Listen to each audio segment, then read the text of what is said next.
Okay, hope you enjoyed the Spitfire rally. Wasn't it amazing? Wasn't it just fantastic? Wasn't it worth our while? I mean, we had some fresh air, we got to see each other, we got downstairs, got a bit of a walk, a bit of exercise, digested those lovely burgers. What's not good about it, huh? Amazing. Anyway, not as amazing as what's coming.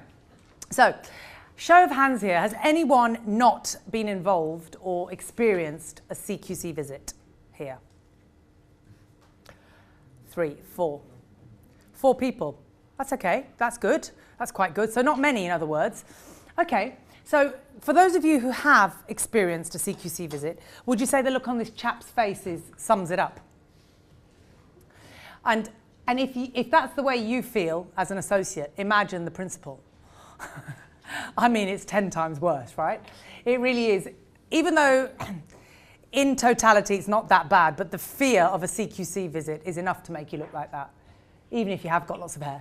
So that's something that, that just shows what it's like. However, a typical visit, is there one? Anybody experienced more than one CQC? Would you say there is a typical CQC visit? We had the old and the new type CQC. So I had 4 now. Okay. So the first 2 were quite easy. Yeah. The last 2 were quite, I won't say tough, but more rigorous. Yes, absolutely. Exactly the same as me. I've had 4. And the first one was so easy. I think we just led this chap who had nothing to do with dentistry down the garden path, and it was just hilarious, actually. It was a very funny visit. The 3 after that have been a bit of a nightmare in progressive degrees. I think as time goes by, there's more and more to do. But there is no typical visit because they come and they talk to you. There might be 1, there might be 2, there might be 3. So the key thing here is preparation. Now, if you're opening up an existing practice, in other words, you're taking over an existing practice, then, or even if it's a squat practice, the minute the build starts or the minute that the completion of the legal work goes through, in other words, you know that it's going to be your practice for sure, I would call up the CQC and say to them, look, I'm taking over as the new registered manager from X date. Please explain to me the procedures and let's get the ball rolling. That's as early as you need to do it. In other words, very early on. Then it's down to them to get you to check, do your DBS checks, do lots of things. There's lots that follows, but certainly your responsibilities, as soon as you know, contact them. Certainly for a squat, as soon as the legal completion was done, so for Fleet Street, we let them know back in August, and they arranged to come and see us in about a week to 2 weeks before the practice opened. Well, in fact, they said a week before, even less than a week before the practice opens. Let's say we thought it was around the 2nd, 3rd of November. They were going to come in the last week of October to do a practice visit or a CQC visit on us, an inspection, which we were a little bit nervous about, but obviously we were trying to keep them as late as possible so that we would have more of the stock delivered, more of the equipment there, the building work would have stopped. So we really tried to keep it really tight, close to the edge. But then, literally 2 days before the CQC inspection was planned for, we had to move it to a day or 2 later because the builders still hadn't left. But more importantly, what they said to me was, because I said, okay, we're planning to open on this day next week, so can we have you one of these days this week? And they said, well, you can, but you can't just open your practice after the CQC visit. I said, well, why not? Surely if you're happy, if you're obviously subject to compliance, surely you come in today and we can open tomorrow. Surely that's how it works. Because I'd never been involved with a squat practice CQC inspection prior to opening. In Isha 6 years ago, we didn't have any such thing. We knew CQC was there, but none of this pre-opening inspections. And she said, it seemed as though they were making things up as they were going along, because she just said, no. She said, after I've visited you, let's say tomorrow, I need a clear week, a clear 5 working days to go back to my superiors and report back on my findings. And even if they're good, even if they're bad, you cannot open for a clear week. But this was just told to me 2 days before I was planning to open. And I just got really, really upset because I just said, well, surely if we had known this, we would have planned it a different way, because now I've employed the staff, I've employed everything, the marketing has all gone out to open on this date. I know it's all subject to compliance, but what you're telling me is I've got an extra week of lost revenue and nobody told me about this. Oh, these are the new rules and regulations. So all I'm saying is that be really, really aware. Ask as many questions as possible. If upon completion or exchange or whatnot, you speak to CQC, the reason I don't want to go into too much detail is because it does seem like every month new rules and regulations are formed. So depending on when you want to open, things could be different to what I'm saying today. But do contact them and try and get in as early as possible and try and find out a lot more than was imparted to me. Okay, so these sorts of symbols, if anybody's looked at a CQC website and brought up their practice that they work in, you will be used to these sorts of symbols about inspection checks, ticks and crosses, and also if for some reason conditions have been laid, that will also be on the website. So it's really important that at every CQC visit that's planned, we do as much as we possibly can to pass this inspection, because we don't want lots of crosses. Now, what's the inspector looking for? Well, again, this really does depend. In all 4 of the inspections I've been involved in, they've been very, very different. So I can't say to you, and again, whether you have an inspection next week or in 3 years' time, this will all change. However, the general thought or the general consensus is that they want to see evidence of all outcomes. Now, I don't know what it was like for your first CQC inspection. For us, for our first one, we were almost told exactly what we were going to be asked. I think it was 2 or 3 or 4 outcomes. We were told exactly what questions were going to be asked, and that would be it. For second and subsequent ones, they wanted to see all the outcomes. In fact, we'd prepared for outcome 8, the cross-infection outcome, so meticulously, so well. I mean, we spent God knows how long preparing for this, and they came in and they said, we don't really want to know about that outcome because we assume everyone prepares for that, so we want to see the other outcomes. And my nurse was so upset, and so was I. I was like, no, you don't have to count it, just inspect us on this outcome, because this poor lady has been working so hard, please inspect us. I must have thought we were a Fruit Loop, but so in other words, you don't know what's coming. Okay, they want to interview all team members, but obviously they want to interview you as the registered manager.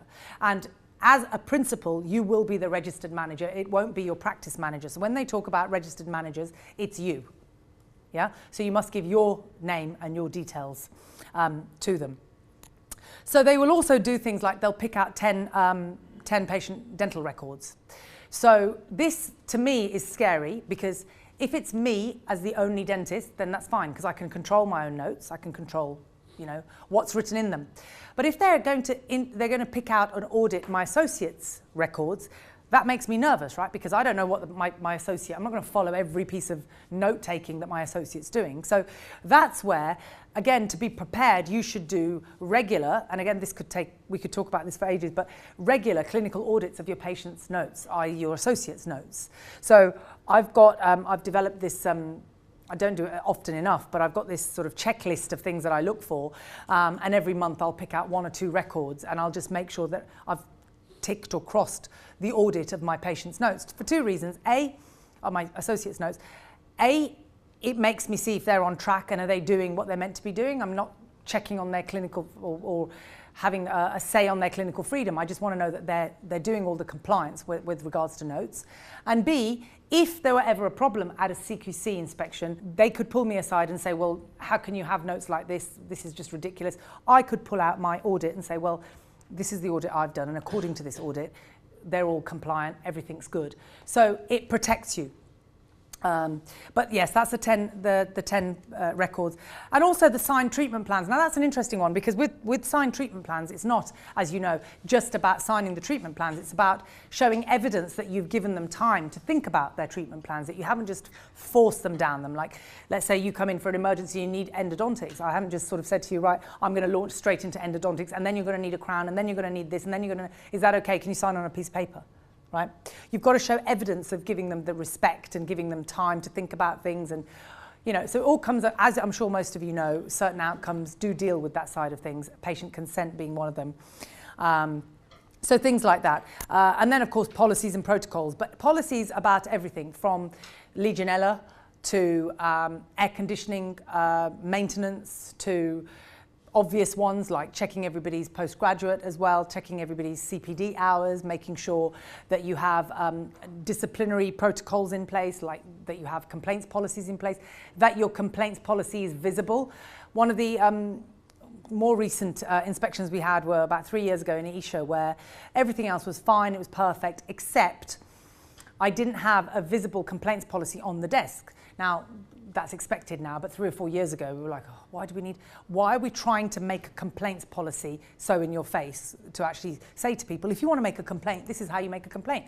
Now, in our practice, I don't like any posters or pictures or anything up. It's all kind of relatively controlled design without this sort of NHS posters everywhere about this and that. Now, I appreciate for certain outcomes you have to have posters and the local rules and various other things up on your wall, but I had a real problem with this complaints policy. So anyway, she didn't not pass us, but she did sort of put a condition in saying that you need to have a complaints policy and it needs to say the following and it needs this and it needs that. So in other words, they might pick up on certain things which to you are not important, but to them are very important. So the more knowledge you have, the more prepped you can be, the better it will be for you. What you're trying to do is you're trying to, as I think as Nigel was saying the other day, you're trying to get, because they're very much about ticking boxes, you're trying to get them to just tick all the boxes and not to have any red lights going off in their mind, to think, oh, what do you mean you haven't got a complaints policy on display? Oh, let me look more. And then suddenly they're delving into further details and further details. And before you know it, you've opened up a can of worms. Okay, and the rest are obvious HTMO 105 standards and cross-infection control audits. And then these are just other further things to look at, which you might want to make a note of, but they're quite obvious. Safeguarding and child protection is a very, very hot subject. There needs to be a lot around that. And it's not just what you would do. They look at the training that your team has had. They'll pull aside team members and they'll say to them, well, what if you're nervous about, let's say, a child who you're concerned about their welfare? What would you do? What are the actual steps? So if you have a policy in place and a written policy in place, that's fantastic. But for something like safeguarding, actually talk with your team and say, right, if there was a vulnerable adult, let's say a dementia patient, and the dementia patient came to you, what would you do? Forget what it says on this piece of paper. What would you do? We're in this area, we're in Weybridge. Okay, the local council of Weybridge is X, so-and-so is Y. What would you physically do? Ask each of your team members, because they could pull anyone aside and ask them. They're obviously very hot on data protection. They're very hot on, there are certain protocols, certain forms that you can get the whole team to fill in, because there have been all these incidences where people go home and discuss with their husband or wife, oh, such and such patient came, she's the daughter of so-and-so, and this is what happened. And before you know it, news spreads from X to Y to Z. So there are certain forms that you can get the whole team to sign, like a disclaimer to sort of say, you will not discuss anything outside of these four walls. And again, if something leaks because of whatever reason, you've got a form to sign that says, I've done what I can. Now, I'm the last person who likes signing forms and ticking boxes, but a large part of CQC is about ticking boxes. So be aware. Now, I mean, one thing you can do is try and make even CQC fun. Okay, again, this team, the wonderful new team that you've got, that you've employed, again, just give them, firstly, you can make sure that you're delegating, okay? So you delegate different roles to different people. It takes a little bit off you. It also involves them, so they're a lot more interested in what's to come. And they can do things on a regular basis, which gives them a little bit more empowerment as well as individual team members. So you might have funny names like dental nurse checklist guru, or autoclave organizer, or radiography ruler, or audit analyst. We like our alliterations here. So those sorts of things you can have, and you can assign one person to 3 or 4 tasks. The practice manager will probably be doing all of these, but essentially they're little badges. You can even make these badges up just to encourage everybody to do things on a regular basis. But even things like cleaning toilets, that needs to have a rota, and at CQC they need to see that you've got a toilet cleaning rota. You know, whether you actually make one up just before and scrumple it up for the last 6 months, or whether you actually have one going, either way, be prepared, okay? Actually, once they asked about 2 inspections ago about this cleaning rota, and they said, I think we only had 2 weeks worth. And they said, well, you're meant to keep it for, I don't know what it was at the time, 4 months or 6 months. Where's the rota from the last 4 months? I got so irritated by something like that. But I just said to them, well, obviously, after 2 weeks, or certainly after 4 weeks, what we do is we log it and we see if there are any problems, any incidents. After that, we shred the paper. We're a paperless practice. We're trying to be green. thankfully thought on my head there, but or thought on my feet rather, but you do need to have answers for them. If you haven't got something, find an answer from somewhere. Okay, so inspections. Now, since December 14, so about a year and a half ago, the CQC have been testing a new approach to inspection for dental practices. Anybody know anything about that?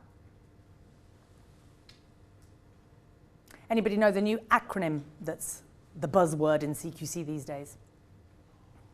Okay, so before, just to set the scene, they would come in, they would have a list of, I don't know, 21, 23 outcomes, however many there are. You would more or less be expected to know all the ones that are relevant to dentistry and know a bit about the others as well. And you needed to show evidence of all of the outcomes, especially the ones that they were interested in. So you'd pull out all your folders and show them whatever they want to. And the more orderly it is and the more paperwork you have kind of equates to you being a very good practice or not. So now what they've done, it's pretty similar, but they've made slight changes. I'd like to think for the better. So as I said, my very first inspection was from some chap who had nothing to do with dentistry. I can't even remember him, but he was just, it was so comical because he knew nothing about dental practices, which was perfect for us, but he knew nothing. Now they get specifically trained inspectors plus dental advisors. So they will have somebody who's CQC trained, so they know all the outcomes or they know all the different protocols and processes of testing you, but then they also have a dental advisor who will come and make it relevant to your dental practice. So they will talk to you about your note taking, they'll talk to you about compressors and the relevance of them and the maintenance of them, whereas a pure CQC person who does nursing homes, who goes to care homes, who goes to doctors' surgeries, who goes to dental practices, might not necessarily know what's specific to your industry. So the dental advisor will come. But effectively, they're looking for 5 different areas. And those 5 different areas are whether your practice is safe, the protocols in your practice are safe, effective, caring, responsive, and well-led. And they look at something which is relatively new to us in the dental industry. They look at key lines of inquiry, which are shortened to CLOE. So you might hear this phrase going around in dental circles now, CLOEs. Oh, what are the CLOEs? Or do you know they're testing you on CLOEs? And essentially that's what it is. It's key lines of inquiry. So the key lines of inquiry, or the CLOEs, relate to the 5 different questions. In other words, are there CLOEs related, are there key lines of inquiry appropriate to whether the safety, the effectiveness, the caring nature, the responsiveness, and is the practice well led? So I'm not going to read through all of these. You can have a look at them. You can go to CQC website as well and look more into them. But effectively, the key line of inquiry for safety would be this list. And obviously staffing and recruitment, they would look at staff safety as well. Things like incident reports, incident and accident books. And having an accident book isn't sufficient. They want to know incidents and accidents, what would happen. And if you don't have one, if you don't have an accident or an incident that's been reported, they would fictitiously make one and ask you, what if this happened? What would you write down? What would you do? Who would be involved? Who is your accident person? Where would you go? Etc. So occupational health is what they're looking for there as well. So there are lots of, if they don't find the evidence in your diaries, then they will create things for you. So you have to know what you're talking about. Now, obviously, in a new practice, there is a certain amount that they can do in an inspection. They can't do very much. They will come back in 6 months. Once you've been open, they will come back and do another inspection in 6 months. In an existing practice, as I think, again, was it Nigel that was mentioning that the trigger of a new practice owner will trigger probably an inspection. So that's where you need to have read all the paperwork. So that's the key line of inquiry towards safety. Then the key line of inquiry towards being effective.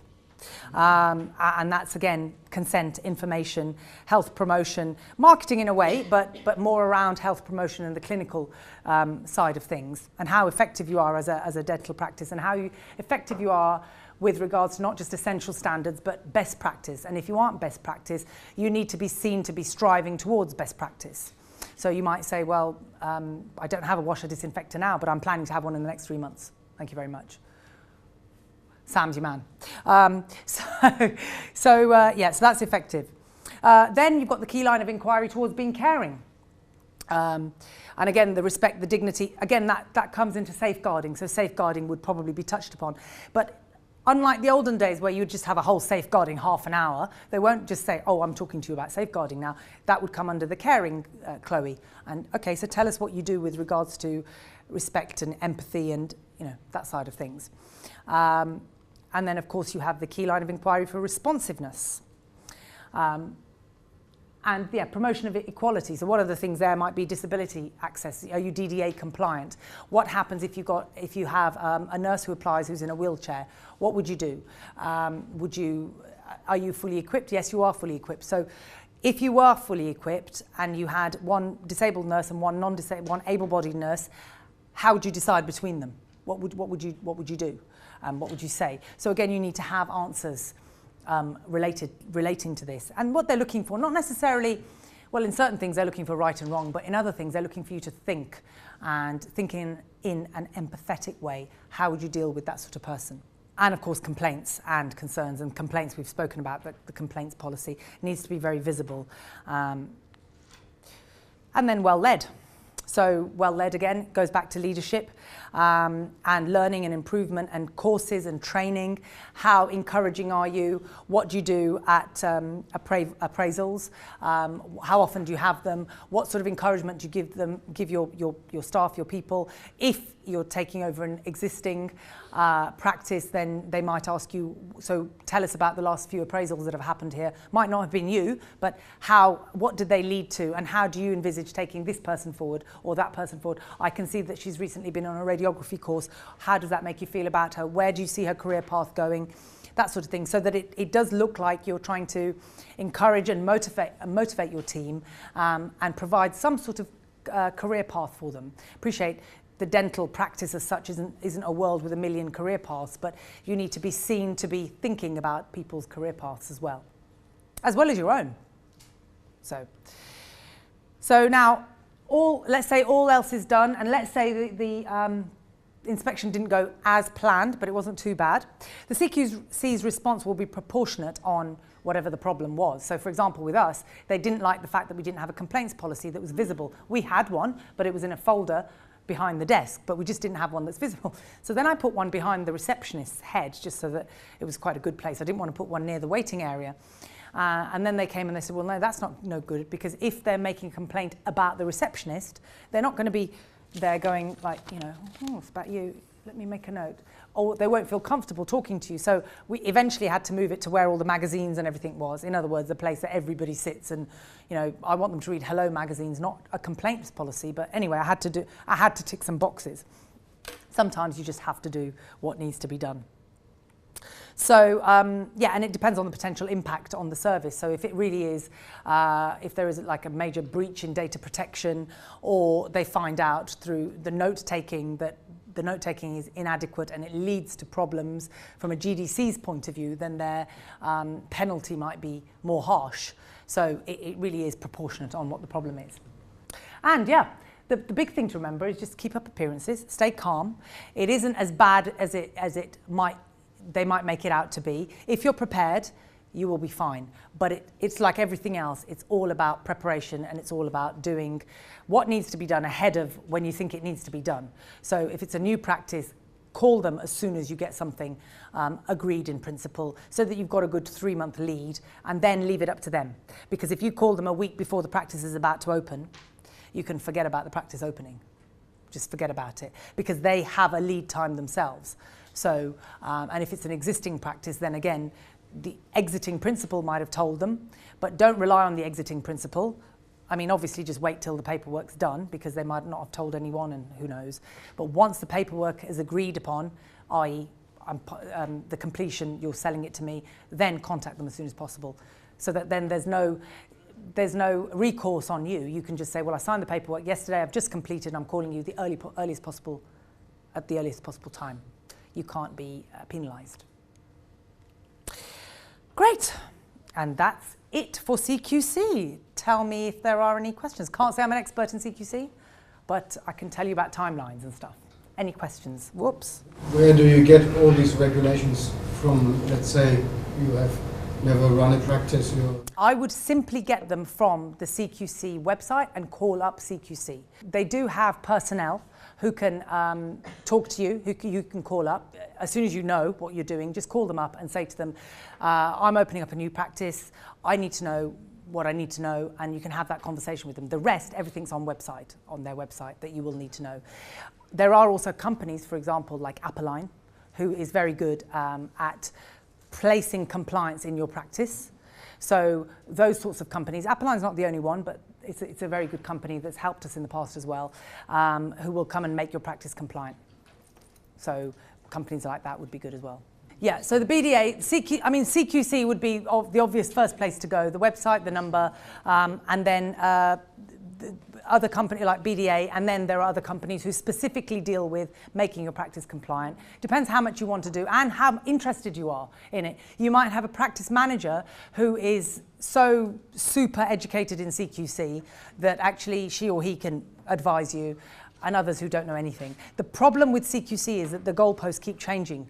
It seems every 5 minutes they keep changing with these Chloes. I mean, they've been going on for 18 months. I only very recently heard about them.